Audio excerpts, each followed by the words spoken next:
Hello everybody, welcome back to my channel educational panacea. My name is Bhanu Pratap. So guys, जो last video मैंने आपके साथ landmark judgments के ऊपर बनाई थी, उसके अंदर मैंने आपके साथ इंदिरा गांधी वर्सेस राजनारायण की जजमेंट डिस्कस करी थी, जिसके साथ मैंने केशवानंदा भारती की भी जजमेंट डिस्कशन करी थी।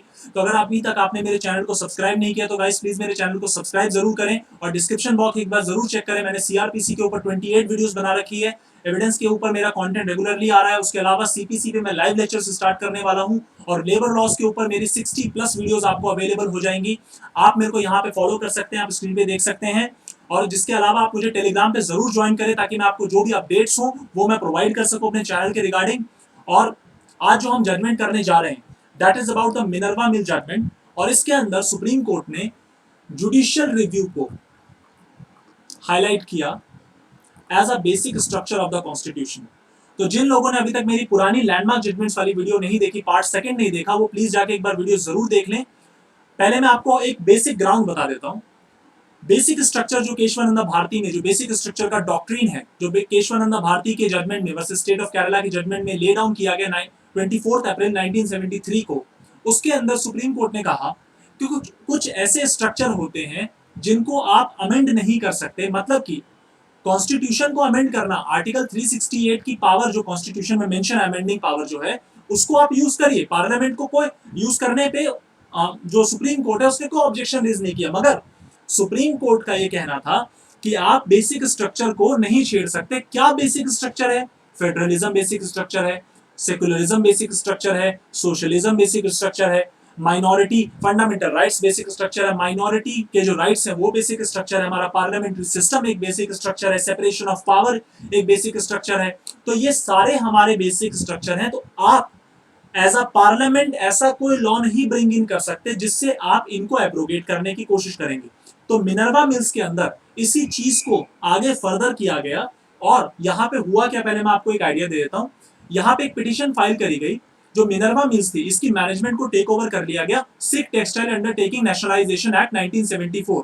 उस जमाने में क्या हो रहा था कि जितनी भी आपकी पब्लिक सेक्टर की अंडरटेकिंग थी या फिर जितनी सिख यूनिट्स थी जो बहुत ही बुरी तरह से घाटे में चल रही थी, तो गवर्नमेंट क्या करती थी, उनको नेशनलाइज करके उनको टेकअप कर लेती थी और उनके मैनेजमेंट में सारे गवर्नमेंट के अफसर भर जाते थे। तो उस चीज को पिटीशन के थ्रू चैलेंज किया गया इस अंडरटेकिंग को। और यहां पे दूसरी चीज जो चैलेंज करी गई वो थी आपकी आर्टिकल 368 का क्लॉज 4 एंड 5। क्योंकि क्लॉज 4 अमेंडमेंट के थ्रू कोर्ट को किसी भी तरीके के अमेंडमेंट को क्वेश्चन करने की पावर से डिप्राइव करता था। मतलब कि क्लॉज 4 जो था आपका आर्टिकल 368 का, वो कहता था कि अगर हम कोई अमेंडमेंट लेके आएंगे तो court does not have the power to interfere in any of the amendment introduced by the Parliament. तो यहां पे इससे प्रॉब्लम क्या हो रही है? इससे प्रॉब्लम ये हो रही है कि कल को अगर पार्लियामेंट किसी भी प्रकार का कोई ऐसा कानून इंट्रोड्यूस कर दे जो कानून आपके फंडामेंटल राइट्स को एब्रोगेट कर रहा है, जो कानून हमारे प्रियम्बल के स्ट्रक्चर को एब्रोगेट करने की या उसको इमैस्कुलेट करने की कोशिश कर रहा है, तो क्या जो सुप्रीम कोर्ट है क्या उस पर सवाल उठा सकती है? तो ये क्लॉज 4 उसको रोक रहा था। तो सुप्रीम कोर्ट ने मिनर्वा मिल के जजमेंट में उस क्लॉज को वॉइड डिक्लेयर किया, पहली बात। दूसरा कि वो पार्लियामेंट की जो पावर है उसकी सारी लिमिटेशंस को रिमूव करने की कोशिश कर रहा था। इसीलिए सुप्रीम कोर्ट ने कहा कि ये जो क्लॉज है ये वॉइड है। दूसरी बात, यहां पे सुप्रीम कोर्ट ने एक बहुत इंपॉर्टेंट बात कही है कि depriving the court the power of judicial review will mean making fundamental rights a mere adornment. कि अगर आप सुप्रीम कोर्ट को, और हाई कोर्ट के पास भी जुडिशियल रिव्यू की पावर होती है, हालांकि सुप्रीम कोर्ट जितनी वाइडर पावर नहीं है मगर हाई कोर्ट के पास भी जुडिशियल रिव्यू की पावर होती है।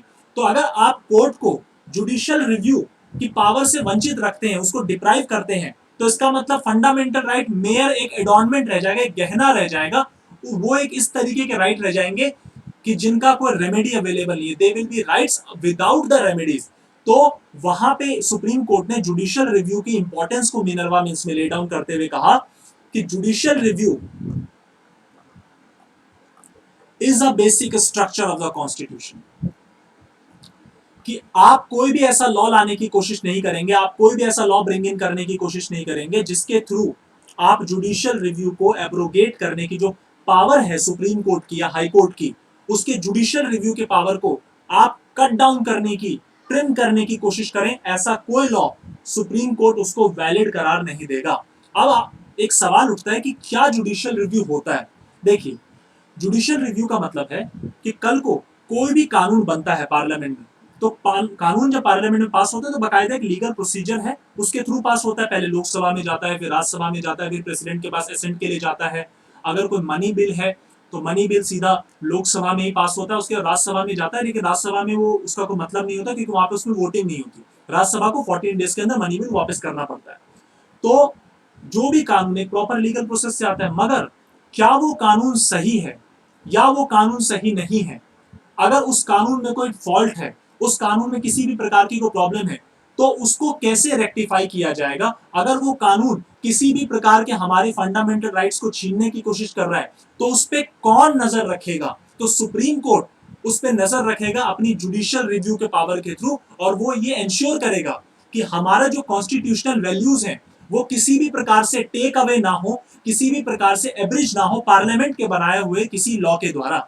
तो इस बात पे सुप्रीम कोर्ट ने मिनर्वा मिल्स की जजमेंट में हाईलाइट किया, और यहां पे जुडिशियल रिव्यू को as a basic structure of the constitution lay down किया गया।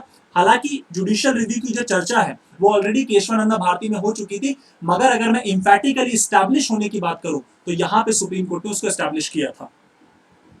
अगली judgement, Waman Rao versus Union of India. देखिए ये जजमेंट क्यों इंपॉर्टेंट है मैं आपको बताता हूं।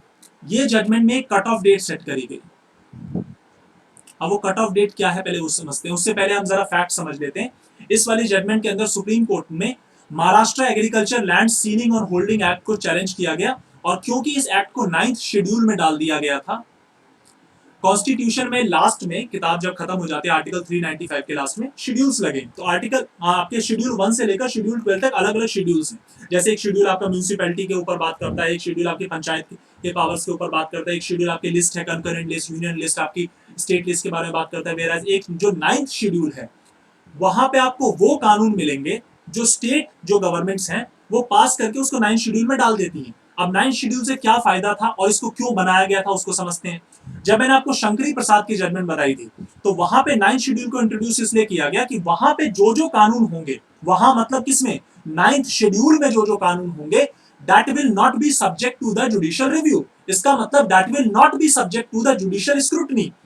मतलब कि आपने 9th शेड्यूल में को कानून डाला, अब आप उसको अदालत में चैलेंज नहीं कर सकते। मतलब एक बार वो कानून पास हो गया, इसका मतलब दैट विल बी एप्लीकेबल। अगर वो सही है, वो नहीं है, वो गलत है, उसमें कोई खामी है, उसमें कोई प्रॉब्लम है, तो that will not be checked, that will not B scrutinised in the court of law, because that does not come under the purview of the Supreme Court, within the power of the judicial review, that does not come। तो Waman Rao versus Union of India के judgement में Supreme Court ने यहां पे क्या कहा, Supreme Court ने cut off date set करी। सुप्रीम कोर्ट ने कट ऑफ डेट ये सेट करी वामन राव की जजमेंट में। सुप्रीम कोर्ट ने बोला कि आपका जो भी कानून 24 अप्रैल 1973 से के बाद बना है, जो भी आपका कानून 24 अप्रैल 1973 के बाद बना है, वो वाले सारे कानून सब्जेक्ट टू जुडिशियल रिव्यू होंगे जो आपने 9th शेड्यूल में डाले हैं। मैंने क्या बोला, मैं दोबारा बता देता हूं। जो जो कानून आपने 24 अप्रैल 1973 मतलब जिस दिन केशवानंदा भारती की जजमेंट है और जब बेसिक स्ट्रक्चर का डॉक्ट्रिन को ले डाउन किया गया, उसके बाद जो जो कानून आपने 9th शेड्यूल में डाले हैं, every act shall be subject to the process of the judicial review। अगर वो जुडिशियल रिव्यू के टेस्ट और पैरामीटर्स और ग्राउंड्स पे सेटिस्फाई नहीं कर पाता, तो हम उसको 9th शेड्यूल से एक्सक्लूड कर देंगे। तो Waman Rao versus Union of India के जजमेंट में वो जो कट ऑफ डेट है, वो कट ऑफ डेट सेट करी गई, और वो बहुत इंपॉर्टेंट है।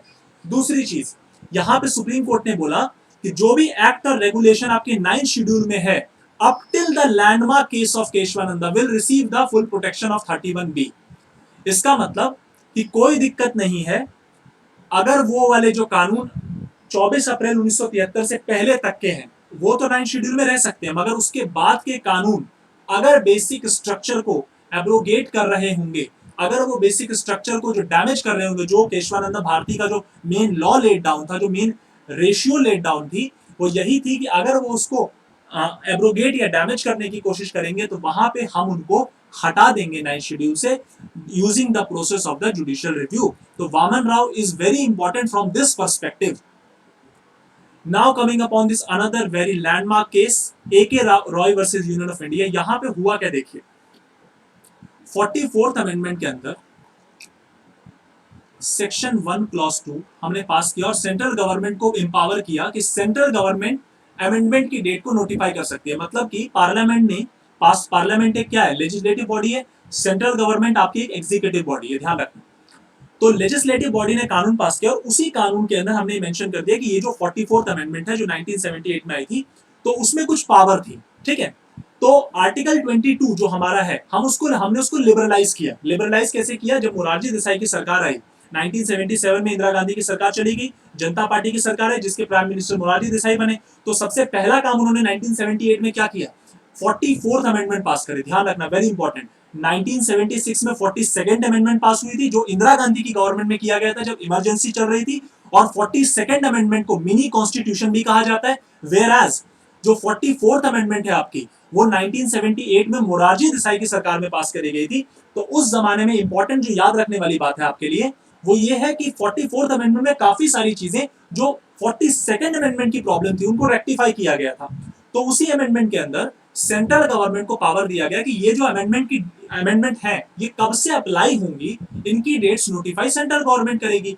अब यहाँ पे इसको चैलेंज कर दिया गया, इस पावर को, जो एग्जीक्यूटिव को, जो मतलब एग्जीक्यूटिव मतलब कौन, सेंट्रल गवर्नमेंट को जो पावर दी गई उसकी पावर को चैलेंज कर दिया गया कि बोला कि यार ये तो बड़ी गलत बात है, यहाँ पे तो सेंट्रल गवर्नमेंट को ही मेन बॉडी बना दिया, सेंट्रल गवर्नमेंट नोटिफाई करेगी डेट। तो वहां पे सुप्रीम कोर्ट ने इस क्लॉज को वैलिड करार दिया, बोला कि ये जो पावर है ये कोई लॉ मेकिंग पावर नहीं है, ये सिर्फ एक नोटिफाई करने की पावर है। सेंट्रल गवर्नमेंट को हमने ऐसी कोई पावर नहीं दी कि सेंट्रल गवर्नमेंट कॉन्स्टिट्यूशन को अमेंड करने के रिगार्डिंग कोई लॉ लेके आ रहा है, ऐसी कोई पावर नहीं है।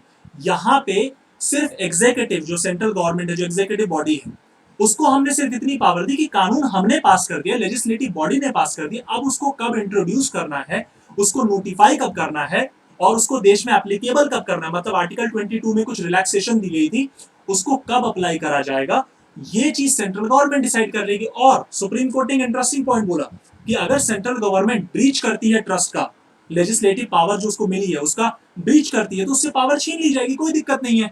तो वहां पे सुप्रीम कोर्ट ने बड़ी इंपॉर्टेंट चीज कही, if the parliament considers that the executive has betrayed the trust bye not bringing the notification despite the amendment passed, it can sensor the executive. तो यहाँ पे पार्लियामेंट मतलब लेजिस्लेटिव बॉडी के पास power है। तो वहां पे सुप्रीम कोर्ट ने बोला कि ये जो सेक्शन 1 क्लॉज 2 की जो पावर है ये कोई सेंट्रल गवर्नमेंट को लॉ मेकिंग पावर नहीं दे रही, ये सिर्फ आपको नोटिफाई करने की पावर दे रही, कोई अमेंडिंग पावर प्रोवाइड नहीं कर रही। तो this is a very important judgement from this point of view. Now the last judgement of the day is IR Coelho versus State of Tamil Nadu.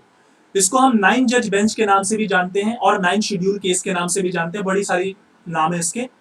इसमें सुप्रीम कोर्ट ने उसी चीज को रिट्रेट किया, मैंने आपको बताया था कि जो भी कानून आपके 9 शेड्यूल में किस डेट के बाद, 24 अप्रैल 1973, ये वही लैंडमार्क डेट है जब आपकी केशवानंदा भारती की लैंडमार्क जजमेंट पास करी गई थी, उनको जुडिशियल रिव्यू से गुजर के जाना होगा। मतलब आज के टाइम में अगर 9th कोई भी स्टेट लॉ, कोई भी लैंड रिफॉर्म करता है, लैंड एक्विजिशन का कोई कानून बनाता है और उसको 9 शेड्यूल में डालने की कॉन्स्टिट्यूशन में कोशिश करता है, तो उसको चैलेंज किया जा सकता है, that will be subject to the judicial review, because वो 24 अप्रैल 1973 के बाद बना हुआ कानून है और 24 अप्रैल 1973 के बाद केशवानंदा भारती की जजमेंट अप्लाई हो गई थी और जुडिशियल रिव्यू को एक बेसिक स्ट्रक्चर कहा गया था।